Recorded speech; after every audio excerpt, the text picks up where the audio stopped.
70 మందికి సరిపడా dry fruit సగ్గుబియ్యం పాయసం రెడీ అండి. 10 లీటర్లు గేదె పాలండి, చిక్కటి పాలుది. బాగా బాయిల్ అవుతున్న పాలల్లోకి ఇలాచీ పౌడర్ వేద్దామండి. ఫ్లేవర్ బాగా వస్తుంది. గంట సేపు నానబెట్టుకున్న సగ్గుబియ్యము, గోడంబి, ద్రాక్ష, పంప్కిన్ సీడ్స్, బాదం అండి.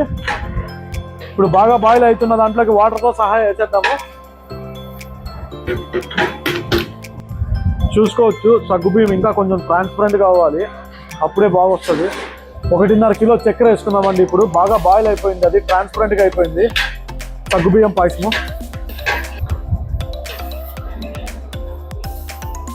కోవా అండి, ఇది 3/4 కేజీ కోవా వేసేసుకున్నాము. స్వీట్ ఉండదు దీంట్లో, తిక్క కోవా అండి.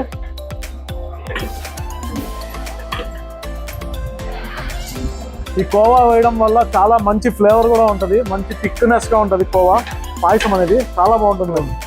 గాయత్రి ఘీ వేసుకున్నామండి. ఈ ఘీ వేయడం వల్ల మంచి ఫ్లేవర్ కూడా వస్తుంది. రెడీ అయిపోయిందండి. ఇలా ట్రై చేసి చూడండి, ఎంతో బాగుంటుంది, చాలా చాలా బాగుంటుంది అనమాట. ఫైనల్ టచ్గా ఇలాచీ పౌడర్ వేద్దామండి. ఫాలో కొట్టు గురు.